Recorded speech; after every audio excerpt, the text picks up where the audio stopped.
So hello everyone, आज हम discuss करेंगे एक बहुत ही ज़्यादा इंपॉर्टेंट टॉपिक जो है एओर्टिक वाल्व डिजीज़, जिसमें आएगा aortic regurgitation and aortic stenosis. कुछ लोगों को ये डिफिकल्ट लगता है, बट ये बहुत ही ज़्यादा ईजी वे में आज आप समझने वाले हो।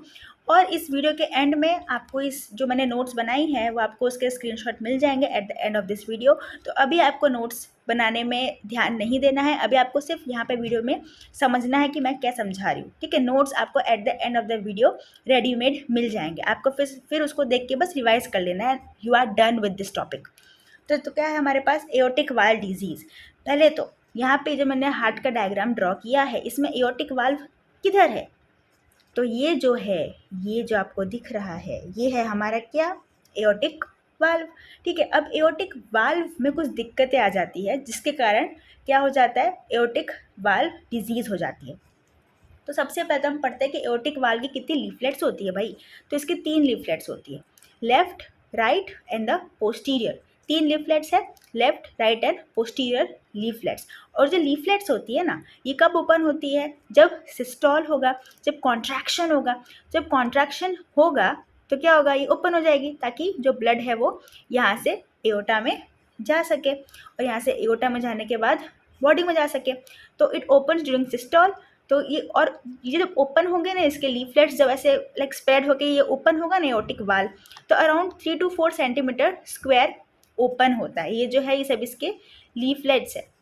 ओके, और फिर जो ब्लड है वो कहाँ जाएगा, एओर्टा में जाएगा, और फिर वहाँ से कहाँ जाएगा, बॉडी में। And this aortic valve closes during the diastolic phase. Simple.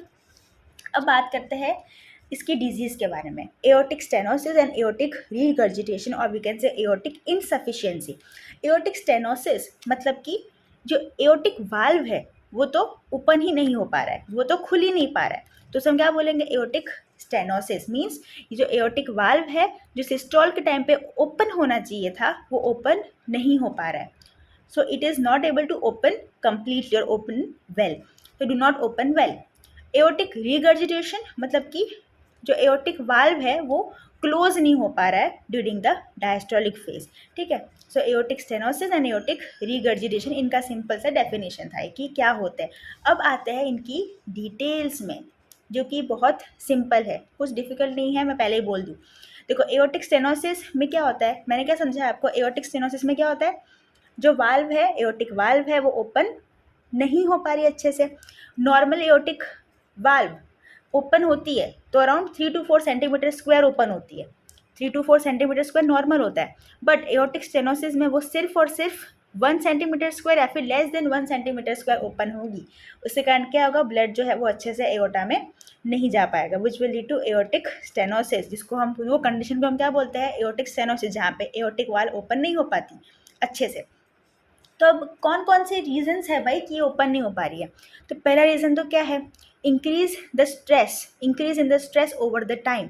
Usually after a certain age, more than 60 age में जो एओर्टिक वाल्व है उसमें स्ट्रेस इंक्रीज हो जाता है। उसके कारण क्या होता है, जो ये अपना एओर्टिक वाल्व है उसमें स्ट्रेस इंक्रीज हो जाता है। उसके कारण क्या होता है, जो एंडोकार्डियम है वो डैमेज। अब ऑफ कोर्स, अब यहाँ पे आप कोई प्रेशर दोगे, बहुत स्ट्रेस दोगे बहुत टाइम तक, तो ये क्या होगा, इसमें फाइब्रोसिस हो जाएगा और एंडोकार्डियम क्या होगा, डैमेज हो जाएगा। उसके कारण क्या होगा, ये जो वाल्व होगी एओर्टिक वाल्व, वो क्या हो जाएगी, हार्ड हो जाएगी, और उसके लिए डिफिकल्ट हो जाएगा कि भाई वो खुल सके।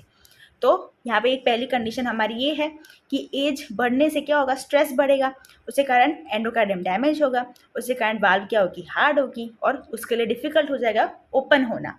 तो पहला तो ये रीज़न है कि भाई एओर्टिक स्टेनोसिस का। अगला रीज़न क्या है, बाइकस्पिड वाल्व।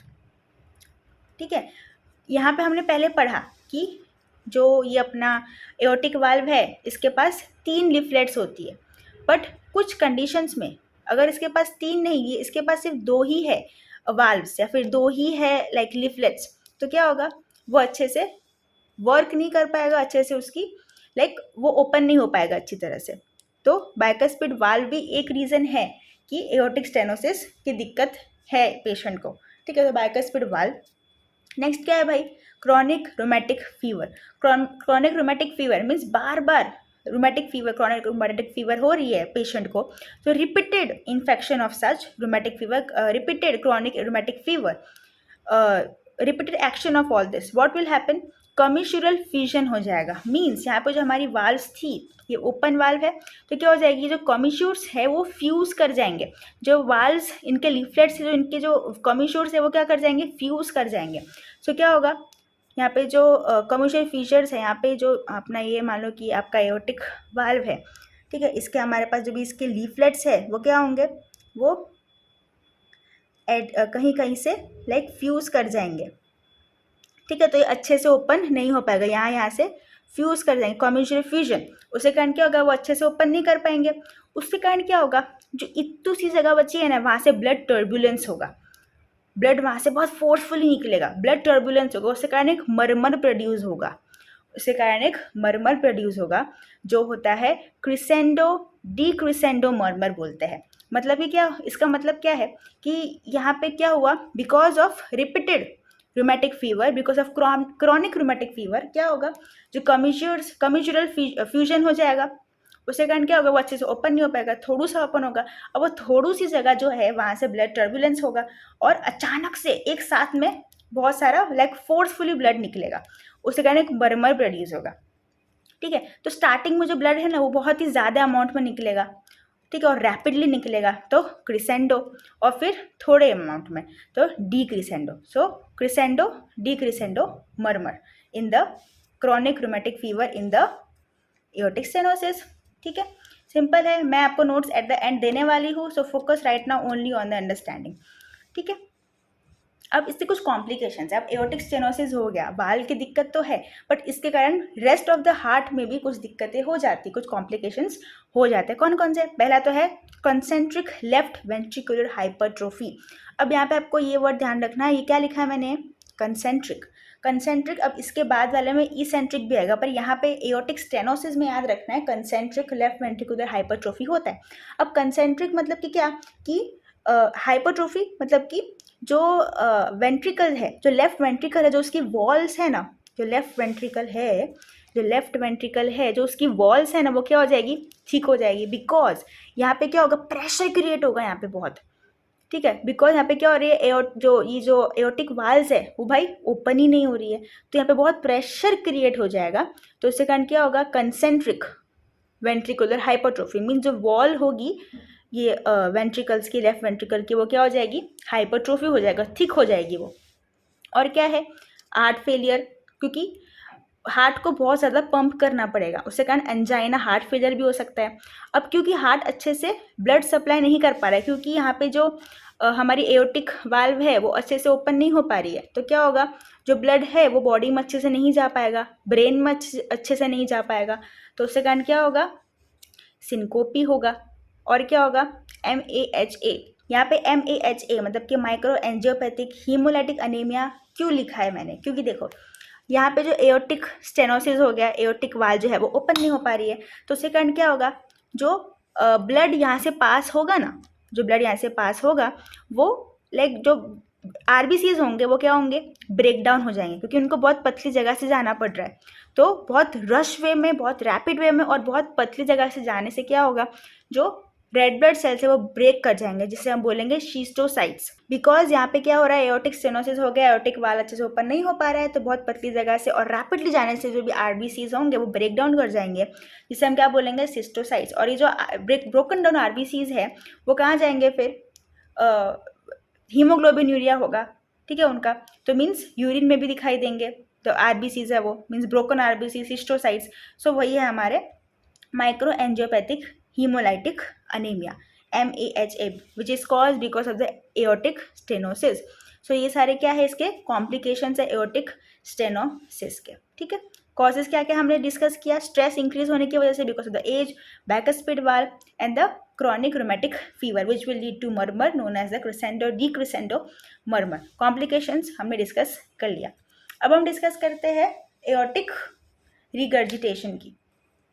अब देखो, एओर्टिक रिगर्जिटेशन का मतलब मैंने समझाया क्या होता है, कि जो एओर्टिक वाल्व है यहाँ पे वो क्लोज नहीं हो पा रही अच्छी तरह से, जो एओर्टिक वाल्व है हमारी वो अच्छे से क्लोज नहीं हो पा रही, जिसकी वजह से क्या होगा भाई, दिक्कत होगी। ठीक है, तो पहला तो कॉज क्या है, बिकॉज ये रिगर्जिटेशन मतलब कि जो एओर्टिक वाल्व है वो क्लोज नहीं हो पा रहा है, ठीक है, अच्छे से, not able to close well during the जब कब क्लोज होता है, during the diastolic phase. So the aortic valve is not able to close well during the diastolic phase, उसे हम क्या बोलेंगे, एओर्टिक इनसफिशिएंसी और एओर्टिक रिगर्जिटेशन. ठीक है, तो इसे कॉजेज क्या है, पहले first of all aortic root dilation, जैसे मैंने यहाँ पे डायग्राम ड्रॉ किया हुआ है. एओर्टिक रूट डायलेशन मीन्स जो एओर्टिक रूट है, ये जो एरिया है वो डायलेट कर जाता है. उसके कारण क्या होगा, जो लीफलेट्स होंगे ना ये अपने एओर्टिक वाल्व के, वो क्या होंगे, थोड़े दूर चले जाएंगे. इट विल स्पास्ड अवे, वो थोड़ा दूर दूर चले जाएंगे. उसके कारण क्या होगा, वो अच्छे से क्लोज नहीं हो पाएंगे.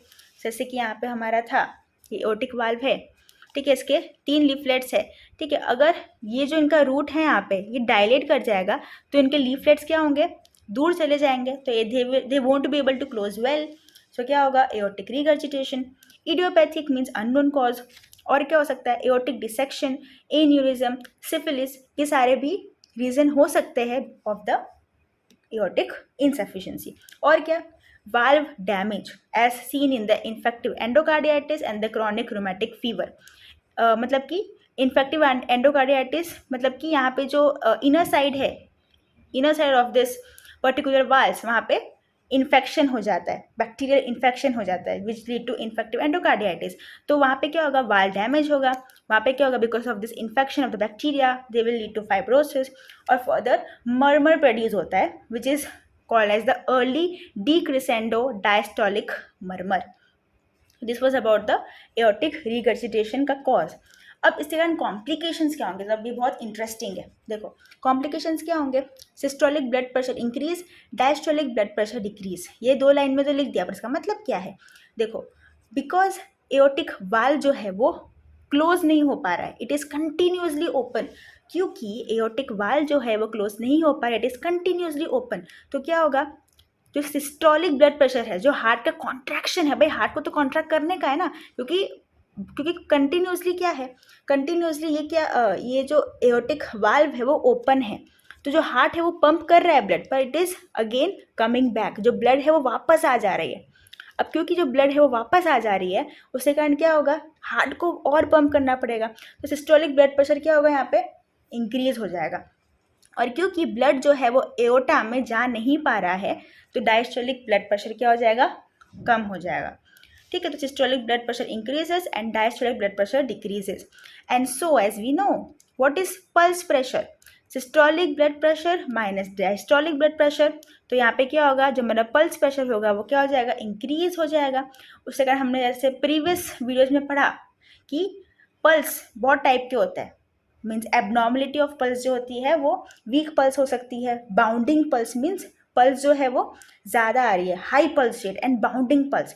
ठीक है, तो यहाँ पे क्या होगा, because of the increment in the pulse pressure, उसके कारण बाउंडिंग पल्स जो है हमें दिखेगा.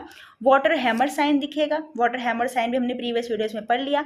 सो bounding pulse, water hammer pulse, और Quincke sign. What is Quincke sign, because of the bounding pulse, pulse जो है वो बहुत ही ज़्यादा लाइक बाउंडिंग पल्स हो रही है, यहाँ पे बहुत ज़्यादा इंक्रीमेंट हो गई है पल्स की. तो उसके कारण क्या होगा, जो फिंगर नेल बेड्स होंगे ना, और जो फिंगर टिप्स होंगे, फिंगर नेल बेड्स होंगे ना, वहाँ पे भी थोड़ा सा भी प्रेस करोगे ना, तो क्या होगा, वहाँ पे जो पल्स है वो विजुअलाइज होंगी, जो पल्सेस है वो विजुअलाइज होंगी. क्योंकि यहाँ पे क्या हो रहा है, सिस्टोलिक ब्लड प्रेशर बहुत बढ़ गया है, और उसके कारण बाउंडिंग पल्स हो गई है, पल्स रेट इंक्रीज हो गई. उसके कारण क्या होगा, थोड़ा सा भी प्रेशर दोगे ना, तो जो finger nail beds, finger tips होगी, वहाँ पे जो पल्स होगा ना वो क्लियरली विजुअलाइज हो पाएगा. उसे हम क्या बोलते हैं, क्विंकीज साइन. अब इसे कॉम्प्लिकेशंस और क्या क्या है भाई एओर्टिक रिगर्जिटेशन के, तो इसेंट्रिक वेंट्रिकुलर हाइपरट्रोफी. अब यहाँ पे वर्ड याद रखना है, eccentric.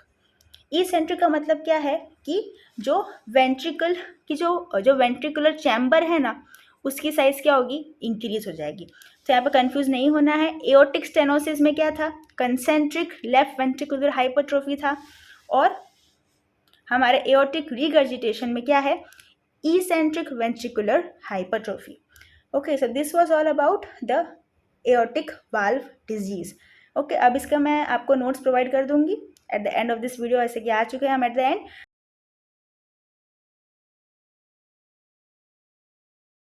So I hope you found this video helpful.